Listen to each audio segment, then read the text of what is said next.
बिस्मिल्लाहिर्रहमानिर्रहीम। Dear students, अस्सलाम वालेकुम। आज हम सेकेंड ईयर की केमिस्ट्री का नेक्स्ट चैप्टर नंबर 8 स्टार्ट करने जा रहे हैं। चैप्टर का नाम है एलिफैटिक हाइड्रोकार्बन्स। इससे पिछले चैप्टर में हमने फंडामेंटल ऑफ ऑर्गेनिक केमिस्ट्री पढ़ा था, यानी बेसिक कंसेप्ट जो थे ऑर्गेनिक केमिस्ट्री के बारे में वो पढ़े थे।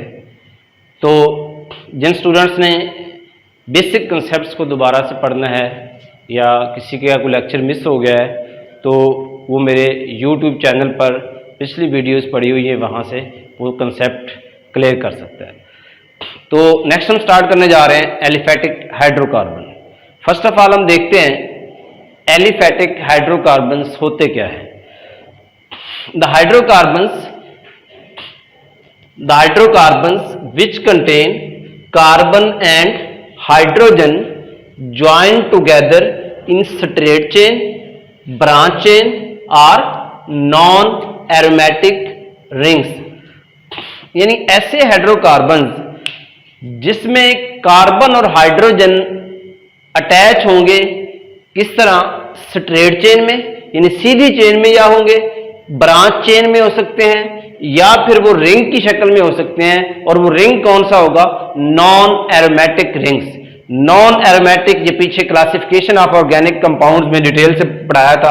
एरोमेटिक रिंग्स क्या होते हैं, नॉन एरोमेटिक क्या हैं, वो आप पिछले लेक्चर में चैप्टर नंबर 7 में देख सकते हैं। तो ऐसे हाइड्रोकार्बन्स जो सीधी चेन में, स्ट्रेट चेन में, ब्रांच चेन में या नॉन एरोमेटिक रिंग्स में अटैच होंगे, वो क्या कहलाते हैं? एलिफैटिक हाइड्रोकार्बन्स कहलाते हैं। तो एलिफैटिक हाइड्रोकार्बन्स में अल्केन भी आ जाता है, अल्कीन भी आ जाते हैं, अल्काइंस भी आ जाते हैं।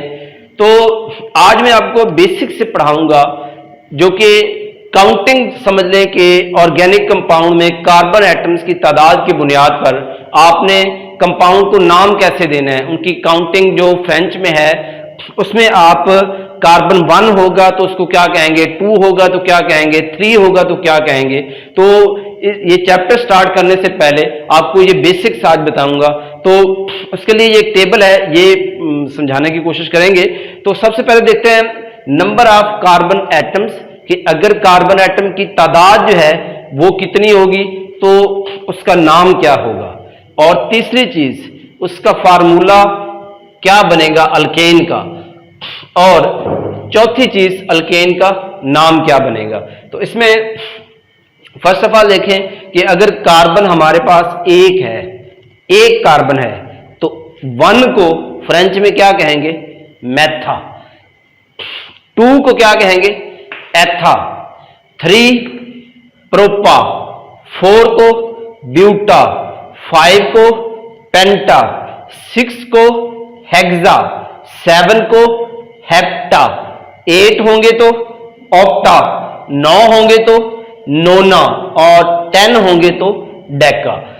ये एक बेसिक सी काउंटिंग है जो इसमें इस्तेमाल होगी अल्केन्स में, एल्कीन्स में और अल्काइंस में, जब आपने किसी भी कंपाउंड को नाम देना है तो उसके लिए। अब नेक्स्ट है कि हमें ये तो पता चल गया कि कार्बन एटम इतने हैं तो उनका ये हमने नाम देना है। अगर कार्बन एटम अकेला तो नहीं होगा, कार्बन की 4 वैलेंसी है, उसके साथ हाइड्रोजन के एटम्स होंगे, तो कार्बन कार्बन आपस में भी अटैच होंगे, तो उसमें अल्केन्स का फार्मूला क्या बनेगा और उनका नाम क्या बनेगा। बेसिकली जो फार्मूला है, फार्मूले के लिए हमारे पास एक जनरल लिंक है CnH2n+2। CnH2n+2 को थोड़ा सा एक्सप्लेन करूंगा मैं। CnH2n+2 क्या है? इस फार्मूले के मुताबिक हम क्या करेंगे, कार्बन के साथ हाइड्रोजन एटम कैलकुलेट करेंगे। और ये फार्मूला ओनली किसके लिए है? अल्केन्स के लिए है।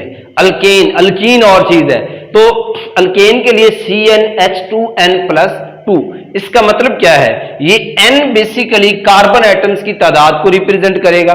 तो अगर N एक है हमारे पास तो H कितने हैं, यानी एक कार्बन है तो हमें नाम तो पता चल गया कि मेथा है, लेकिन उसको हमने फार्मूले में कैसे लिखना है, एक कार्बन अकेले को नहीं लिखना है, बल्कि हमने पूरा उसका कंपाउंड बनाना है, तो उसमें हाइड्रोजन कितने लगाने हैं। हमें कैसे पता चला कि एक कार्बन है तो उसके साथ हाइड्रोजन हमने 4 लगाए हैं, वो हम इस फार्मूले से निकालेंगे। इस n की जगह पे 1 पुट करेंगे, एक कार्बन होगा इसकी जगह पे 1 आएगा, तो C1 H2, इस n की जगह पे भी जो इस n की जगह पुट किया इस n की जगह पे भी 1 आ जाएगा +2, तो 1 वैसे लिखा नहीं जाता है, C और H2 को 1 से मल्टीप्लाई करेंगे 2 आ जाएगा, फिर इसमें 2 ऐड करेंगे 4 हो जाएगा, यानी 2 मल्टीप्लाइड बाई 1 2 + 2 = 4, तो H कितने बन जाएंगे 4। तो इस फार्मूले की मदद से ये C के साथ H कितने आ गए 4 आ गए हैं। तो इसी तरह अगर कार्बन 2 है उसको एथा कहेंगे। अब कार्बन 2 है तो हाइड्रोजन उसके साथ कितने आएंगे 6, वो कैसे आएंगे, इस n की जगह पे हम क्या पुट करेंगे 2, लाइक देखिए C इस n की जगह पे हम पुट कर रहे हैं एथा के लिए 2, तो आगे H के लिए हमने क्या करना है, इस फार्मूले में यानी ये 2 और इस n की जगह पे फिर ये वाला 2 पुट कर देंगे +2, 2 टाइम 4 + 2 6, तो इस तरह C2H6 ये वाली चीज बन जाएगी, C2H6, जिसको हम क्या कहेंगे ईथेन। तो हमारे पास ये जनरल फार्मूला है CnH2n + 2। इस जनरल फार्मूले के मुताबिक इसकी मदद से हम क्या करेंगे, हम कैलकुलेट करेंगे कि कार्बन अगर 1 है तो हाइड्रोजन उसके साथ कितने लगेंगे, 2 है तो हाइड्रोजन कितने लगेंगे, 3 है तो हाइड्रोजन कितने लगेंगे। This formula is only for saturated hydrocarbon that is alkane. ये सिर्फ अल्केन के ऊपर अप्लाई होता है। अल्कीन के लिए अगर किसी कार्बन में डबल बॉन्ड आ रही है, 3 डिफरेंट क्लासेस हैं, आगे डिटेल से पढ़ेंगे, alkane, alkyne and alkyne. Alkane के लिए ये फार्मूला है CnH2n + 2, अल्कीन के लिए और अल्काइन के लिए और फार्मूला होगा। तो ये फार्मूला हम लगाकर हाइड्रोजन एटम्स की तादाद फाइंड कर सकते हैं। तो देखिए कार्बन 1 है तो हाइड्रोजन कितने आएंगे 4, कार्बन 2 होंगे तो हाइड्रोजन 6, कार्बन 3 होंगे तो हाइड्रोजन 8, 4 होंगे तो 10, 5 होंगे तो 12, कार्बन 6 है तो 14 हाइड्रोजन, कार्बन 7 है तो हाइड्रोजन 16, कार्बन 8 है तो हाइड्रोजन 18, कार्बन 9 है तो हाइड्रोजन 20, कार्बन 10 है तो हाइड्रोजन 22। ये सारे हाइड्रोजन जो मैंने लगाए हैं ये इसी फार्मूले के मुताबिक जितने कार्बन की तादाद होगी उतनी n की जगह वैल्यू पुट करते जाएंगे तो हाइड्रोजन की तादाद ऑटोमेटिकली आ जाएगी। अब इनके नेम्स की तरफ आते हैं कि अगर कार्बन 1 है तो जनरल कार्बन 1 हो तो उसको मेथा कहते हैं, लेकिन जब कार्बन 1 अल्केन में होगा तो फिर उसका नाम क्या बनेगा। जिस तरह मैंने अभी आपको बताया कि अल्केन में भी हो सकता है कार्बन, इसी तरह अल्कीन में भी हो सकता है, अल्काइन में भी हो सकता है। तो अल्केन के लिए नाम और होगा, अल्कीन के लिए और होगा, अल्काइन के लिए और होगा। तो अल्केन होगा तो उसके लिए अगर इस फार्मूले के मुताबिक हाइड्रोजन लगे हुए हैं तो फिर इनके नाम ये होंगे। अगर हाइड्रोजन इस फार्मूले के मुताबिक नहीं लगाए गए, किसी और फार्मूले से हैं, तो फिर उसके लिए हाइड्रोजन नाम उसका और होगा।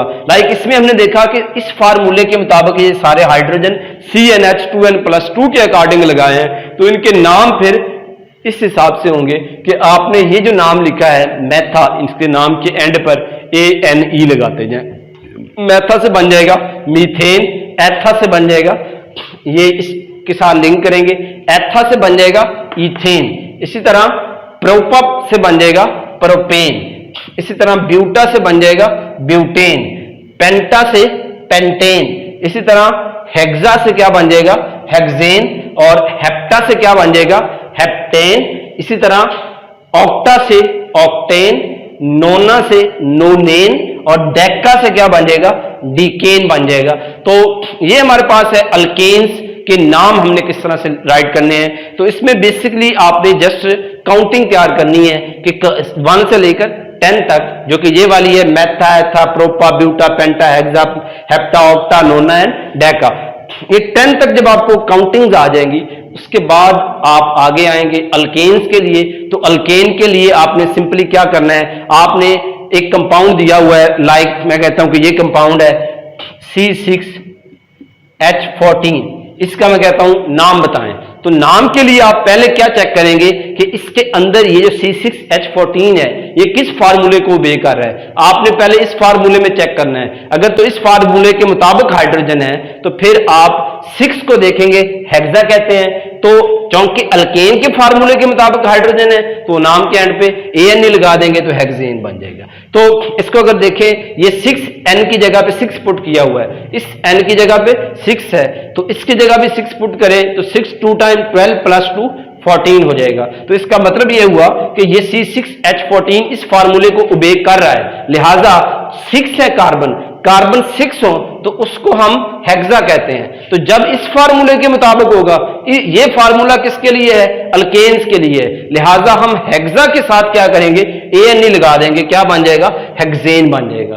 तो हमने किसी भी फार्मूले का नाम जब लिखना है, फार्मूला सामने दिया हुआ है, उसका नाम लिखना बिल्कुल आसान है। उसके लिए सिंपली आप क्या करेंगे कि उसमें जितने कार्बन हैं वो कार्बन हम चेक करें कि इस फार्मूले पे पूरा उतरते हैं। अगर इस फार्मूले पे पूरा उतरते हैं तो नाम के एंड पे ये काउंटिंग आपको 10 तक तैयार होगी, इसके एंड पे AN लगा देंगे, वो उसका नाम बन जाएगा। तो ये सिंपली है अल्केन्स का नाम और जनरल उसकी काउंटिंग। तो इस लेक्चर में आपने जस्ट ये तैयार करना है कि काउंटिंग 1 से लेकर 10 तक आपको फिंगर टिप्स पे आए, और जब फिंगर टिप्स पे ये काउंटिंग आ जाएगी आपको फ्रेंच में, तो उसी तरह से फिर आप आगे जो है उसका अल्केन्स का नाम जो है वो इजीली कर सकते हैं। तो आज के लेक्चर में हमने अल्केन्स का जनरल फार्मूला डिस्कस किया और अल्केन्स के नेम किस तरह से देने हैं, ये और ये basic counting. Thank you ji.